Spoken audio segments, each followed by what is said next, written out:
Mr. Speaker, let me begin by first thanking members on both sides of the House for a thoughtful, wide-ranging and constructive debate on our economy. Many have observed that our world has changed. Constraints are tighter and our economic future could be more uncertain. I'm glad members across the House recognize that Singapore must refresh our economic strategy. And that is precisely why we started the Economic Strategy Review a year ago. The ESR was one of the most extensive reviews in recent years. 5 ESR committees engaged more than 7,700 people over 9 months. These included business leaders of large and small enterprises, trade associations and chambers representing SMEs, unionists supporting and championing workers' interests, and experts with decades of experience, including academics, venture capitalists, senior civil servants, and global CEOs. And many of these people are on the economic front line, making decisions today that will shape the direction of our future economy.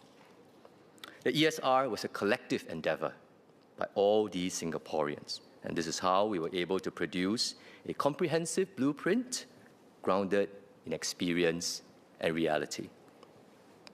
Today, we have heard several speeches from the Workers' Party. Sifting through the veritable grab bag of pet issues raised, nevertheless, I found agreement with quite a few of the Workers' Party's economic ideas.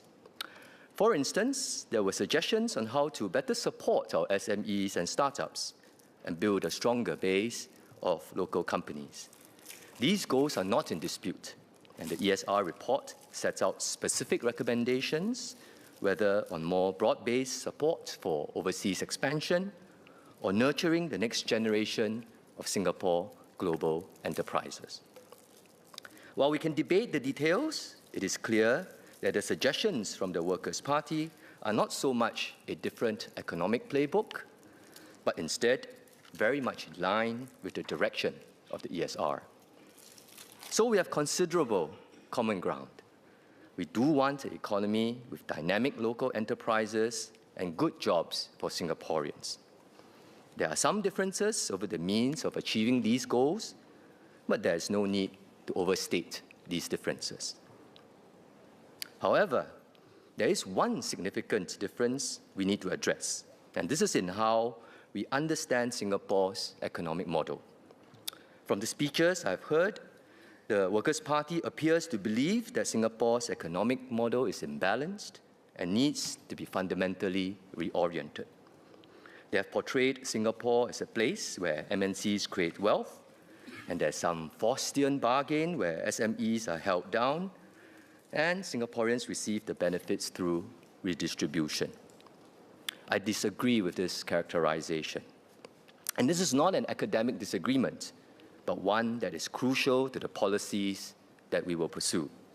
If the original diagnosis or assumption is wrong, the proposed remedy will send us in the wrong direction. The wrong medication may cause us even more harm than good. One example, Mr. Kenneth Tiong referred to the government as having a universal land pricing model. This is simply untrue. Our framework is already differentiated. Land is priced differently at fair market value based on its intended use, which could be residential, commercial, industrial, community, educational, or religious. Now, we can debate whether there's sufficient flexibility in the current framework and whether there could be or should be further differentiation. But that's quite different from suggesting that the current framework is fundamentally flawed. On the contrary, our clear and transparent framework ensures responsible stewardship of our limited land resources. I want to emphasize that the PAP government's economic strategy has always been built around Singaporeans, whether as workers, professionals, investors, entrepreneurs, or business owners. Our people, not companies, are at the center of everything we do. Economic growth has never been an end in itself. It is a means to an end to create better jobs, higher incomes, and better lives for Singaporeans. And by that measure, Singapore's economic model has delivered for generation after generation of Singaporeans. The WP's view appears to be that MNCs and local firms are competing for a fixed pie. Associate Professor Jamus Lim suggested that the government is not supporting our own SMEs as much as we do for MNCs, and that we must pivot away from MNCs to SMEs. But as my colleague, Mr. Edward Chia, has already pointed out, this is a false choice. For our economy to thrive, we need both MNCs and SMEs in Singapore to succeed. In a more difficult global environment, we have to compete harder for foreign investments. We must also work harder to support our local companies. We are not in a zero-sum situation. In fact, the growth of our local companies and our MNCs mutually reinforce each other. SMEs are critical to our economy. They employ the majority of our workforce. Many enterprising Singaporeans start their own businesses to forge their own paths and strive for their hopes and dreams.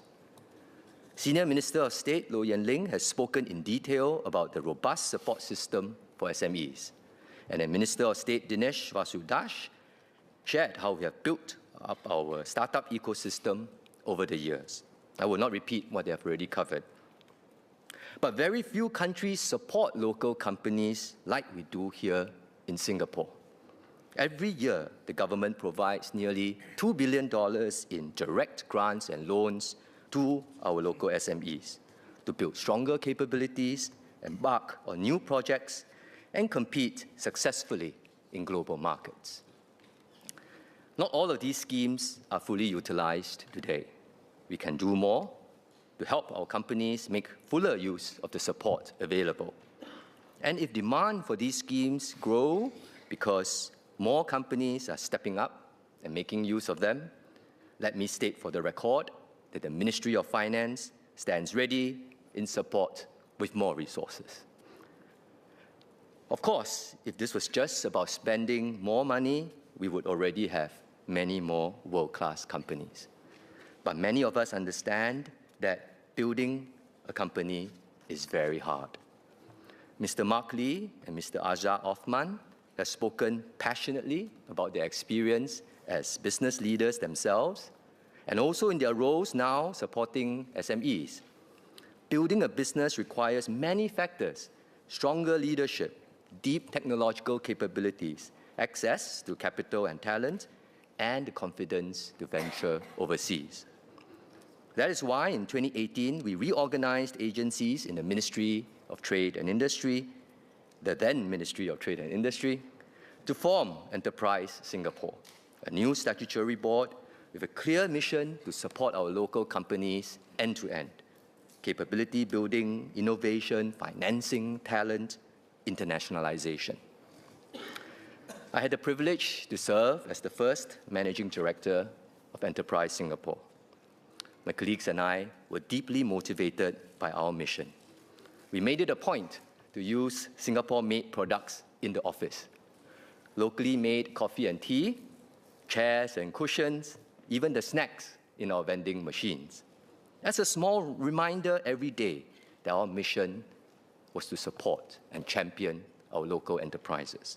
Every success by a Singapore company, a new product, a new market, a new investment, was a success that we celebrated together. Our officers worked hand in hand with the SMEs. Our companies know that we walk this journey with them side by side. Because when Singapore enterprises thrive, they create more jobs and opportunities for Singaporeans. We all have a stake in their success. In a more fragmented global economy, it has indeed become more difficult for SMEs to venture overseas. Tariffs have gone up. Industrial policies are now back in fashion. The path from local company to global enterprise seems much steeper than before. But that does not mean we should turn inward.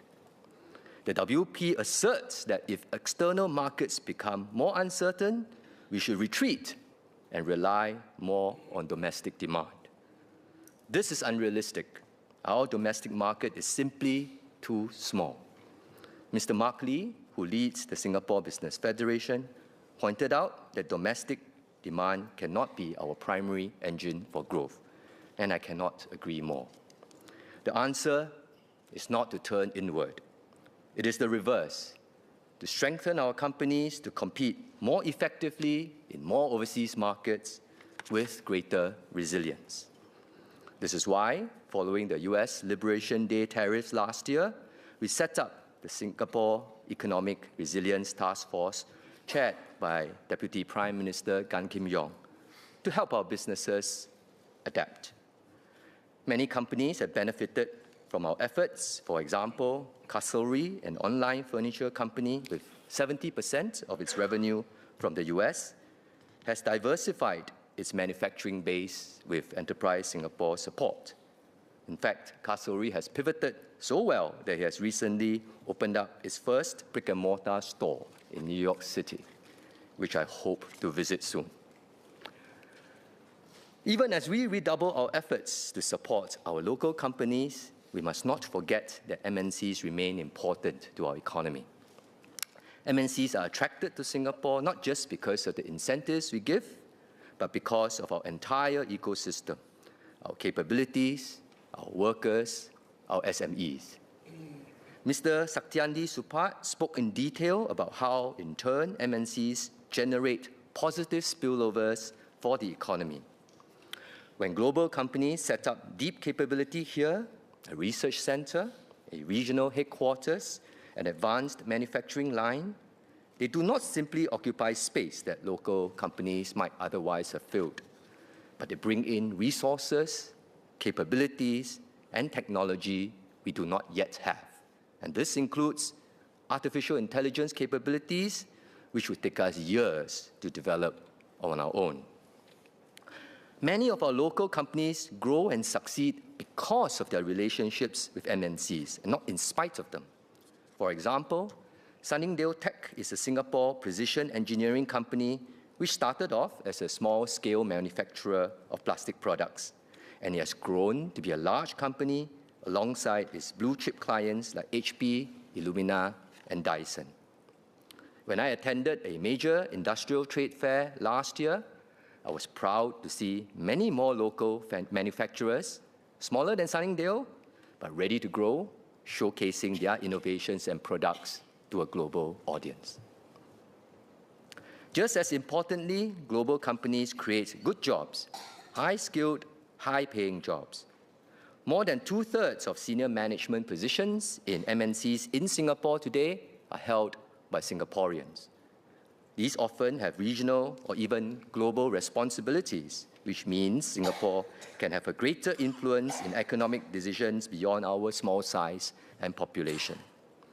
Many jobs are generated for young Singaporeans too. I visited Applied Materials last year. Now, Applied is an American company producing high-end equipment for semiconductor manufacturers such as TSMC, Samsung, and Micron. Mr. Saktiandi mentioned that Applied Materials had invested recently in building a second campus in Tampines. They told me about it with great excitement when I visited their first facility in Upper Changi. At Upper Changi, I met Ms. Chua Kai-Xuan. Kai-Xuan had interned at Applied while studying mechanical engineering at NUS. She was very happy to be hired upon her graduation so she could continue with the projects that she started. Her biggest achievement so far, unfortunately, is that she can put on her PPE faster than her colleagues. But I tried competing with her, naturally lost out. But Kai-Xuan's story as a young graduate is not unique. There are many like her, building their budding careers in global companies based in Singapore. And during our house visits, I'm sure many of us would have met parents who proudly tell us their sons and daughters are working in Google or Microsoft, BlackRock or JP Morgan, Micron or Global Foundries, Boeing or Rolls-Royce. It would be much harder for a Singaporean to work in these companies if the companies were not based here in Singapore. The support we provide to attract foreign investments and the support we provide to local enterprises are complementary and mutually reinforcing. The resources we commit to attracting investments do not come at the expense of supporting local enterprises. The converse is also true. If we reduce the resources that we commit to supporting this ecosystem, then not only do we risk MNCs leaving Singapore, even local companies would think about operating in other jurisdictions. So at a time when countries are spending more than ever to attract and reshore strategic investments, our response surely cannot be to do less. Giving up these investments would mean higher quality jobs, or rather, let me say that again. Giving up these investments would mean fewer higher quality jobs and fewer opportunities for Singaporeans. And this cannot be our approach. Mr. Speaker, let me conclude. The ESR began with a simple but urgent premise. The world is changing, and Singapore must reinvent ourselves. But as we do so, we should be clear about what needs to change and what should stay the same. Our task is not to discard what has made Singapore successful, but to renew and strengthen our formula for a changed world. We are not choosing between SMEs and MNCs. We need both. We are not choosing between domestic demand and external markets. We need both. And this is why I fully support the amendments to the motion as proposed by Mr. Edward Chia, which reflects our economic strategy holistically and accurately. Mr. Speaker, our enterprises have ambitions that extend far beyond our shores, further than perhaps what the Workers' Party thinks that they are capable of. Our job is to help our companies realize their ambitions and not hold them back. Ultimately, the ESR is not going to be judged by the number of schemes we create or the amount of money that we spend. It will be judged by its outcomes: better jobs, higher incomes, more social mobility, and greater resilience. And whether Singaporeans have the confidence that they can build better lives for themselves and for their children.